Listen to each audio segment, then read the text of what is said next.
Shalom, pessoal! Aqui para falar com vocês sobre Parashat Shmini e, de certa maneira, também sobre algumas das minhas loucuras pessoais. Então, eu tenho 53 anos. Já outro dia comecei a pensar no assunto um pouco, né? Que muito possivelmente eu tenho mais anos para trás de mim que eu vou ter para o futuro. Obviamente que você espera, né, que esses anos futuros sejam melhores que os que passaram, se bem que os meus que passaram foram bastante bons. Não tenho muita reclamação, não. E aí você começa a pensar coisa... Eu sempre achei que tem rabino demais aqui, né? Uma papada, assim, né?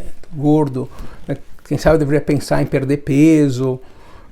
Fez alguns testes por vontade própria sobre comida que causa inflamação, tipo uma medicina meio alternativa, talvez até mais presente no Brasil do que aqui. Se você tiver algum comentário, alguma ideia sobre isso, coloca um comentário e me deixa saber, que eu estou interessado, né? E isso aí de repente me levou a pensar. Justo ontem eu jantei com um grande amigo, membro da sinagoga, que é médico, e ele me dizia: o que você tem que fazer, se quer perder peso, faz a dieta do Atkins, ou seja, evita carboidratos e come mais carne, você vai se dar bem. Uma coisa que eu já fiz no passado e que, sobretudo, me causava, de certa maneira, digamos assim, uma culpa, né, de pensar que eu estava matando, pelas minhas opções, acaba levando a que mais animais morressem, fossem mortos, né? E eu sempre me lembro, talvez meu autor favorito de sempre, que era o Isaac Bashevis Singer, que na biografia dele, que chama Amor e Exílio, se puder ler, Isaac Bashevis Singer ganhou o Prêmio Nobel Literatura, escrevendo em Yiddish, e a biografia dele, que não é um dos livros mais legais, fala sobre... ele era vegetariano. E o motivo dele ser vegetariano era muito legal, era porque ele dizia que na vida dele ele tinha visto tanto sofrimento. Então, se ele pudesse viver de uma maneira que causasse menos sofrimento para os outros seres vivos, essa era a opção dele. Uma opção bacana, né? Talvez daqui a pouco eu vou dar para você o argumento contrário, né? Ou o outro argumento seria o argumento do nosso querido líder, o líder principal da Brit Brachá no Brasil, o maior carnívoro que eu já conheço, o Sharton Baggio, que diria duas coisas. Primeiro, que pensa no sofrimento de uma batata quando você espeta ela. E segundo, ele diria que se Deus não quisesse que nós comêssemos as vacas, ele não teria as feito de carne. Mas isso não nos traz para um tema correlacionado com essa semana, a ideia de comer carne, se você deve comer carne, se você não deve comer carne. Então o que diz, nós vamos ver, lá em Levíticos 11:2, diz o seguinte: fale ao povo de Israel dizendo, esses são os animais que você vai comer de todos os animais que estão na terra. Tá? E é uma paraxá cheia de leis dietéticas, né, do quais são os bichos que você pode comer, quais os bichos que você não pode comer, né? E alguns deles são claramente tabu, né? Ou seja, o que é o tabu? O tabu é a proibição religiosa que não necessariamente tem uma explicação. Porque as pessoas dão teorias, né, dizendo, porque o porco tinha não sei o que, não tinha cisticerco, né, que é o bichinho que cresce. Se você comer porco e estiver infectado, pode te afetar. Mas, a bem da verdade, se você pensar desde o ponto de vista biológico, desde o ponto de vista clínico, talvez então a Bíblia teria dito, não coma carne em geral, né, não, quer dizer, né, então dizer que o porco é ruim porque tentar encontrar uma relação, um motivo, não faz muito sentido. Porque, na verdade, é proibido porque é proibido, é tabu. Tá? Ao mesmo tempo, fica claro a predileção, a tendência bíblica de favorecer o vegetarianismo. Então eu vou te explicar. Primeiro, no Éden, né, no Jardim do Éden, os seres humanos eram vegetarianos. A primeira pessoa que teve permissão para comer um bicho, um animal, foi o Noé, depois que saiu da arca. Tá? Isso só olha a sua Bíblia. Por exemplo, você poderia entender que na era messiânica todo mundo vai ser vegetariano de novo. Por quê? Por exemplo, você lê em Isaías 11:6 que diz que o leão vai poder dormir e ficar deitadinho junto com o cordeiro. Obviamente isso nos lembra uma famosa piada de um zoológico que disse: venham ver como nós temos um leão que se deita com o cordeiro, né? Fica deitadinho com o cordeiro. Aí chega um repórter, pergunta para o chefe do zoológico: e como é que é isso aqui? Ele falou: bom, funciona, a maior parte do tempo funciona bem, de vez em quando a gente tem que trocar o cordeiro. Mas enfim, esse é o ideal messiânico, né? Ou seja, que todo mundo seria vegetariano. É o máximo da paz. Eu creio que, em grande parte, esse ideal bíblico reflete a vida e os hábitos alimentares que existiam naquela região, no Oriente Médio, naquele então. Porque os israelitas, os judeus, enquanto povo pastor, tinha ovelhas. A produção que eles tinham é muito pequena, a terra que eles tinham era pouca, né? Então, você podia até ter as ovelhas e usar o leite delas, porém, matar uma ovelha para comer, se a carne da ovelha fosse a coisa principal, o elemento principal da dieta, não daria suficiente.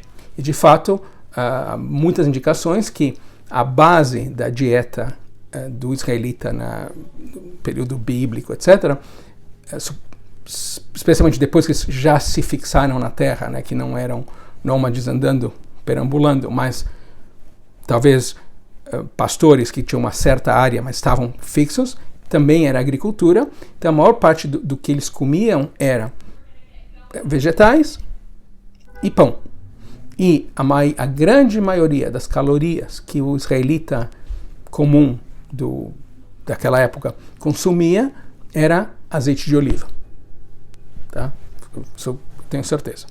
Então, há vários argumentos, tanto a favor como contra o vegetarianismo, ou contra comer animais, ambos os casos. Né? Então, esse foi um ato falho incrível. Então, por exemplo, a favor, né, de comer bichos, né, quer dizer, contra comer bichos tem milhares de pessoas. Tem um sujeito famoso aqui dos Estados Unidos, deixa eu achar, o nome dele é Peter Singer, que ele fala em inglês chama speciesism, ser um especiista, que é um racismo em relação a certas espécies, ou seja, que certas espécies são boas para comer e outras não. Ou que, por exemplo, eu não sei, não conheço ninguém que tenha uma galinha como animal de estimação, mas se você tem uma galinha como animal de estimação, você aceitaria a ideia de comer outras galinhas, mas não a sua. Né? Quer dizer, te dizendo que, de certa maneira, nós temos uma obrigação moral com os bichos, etc. E o que eu acredito, né, que eles não têm que sofrer. Ao mesmo tempo, eu tenho vários argumentos, mas eu vou te dar só dois a favor de comer bichos.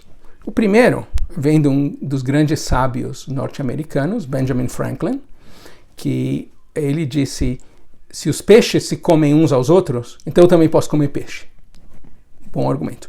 E o outro, que foi dito por um sujeito que chamava Leslie Stephen, nos anos 1800, ele diz uma coisa brilhante.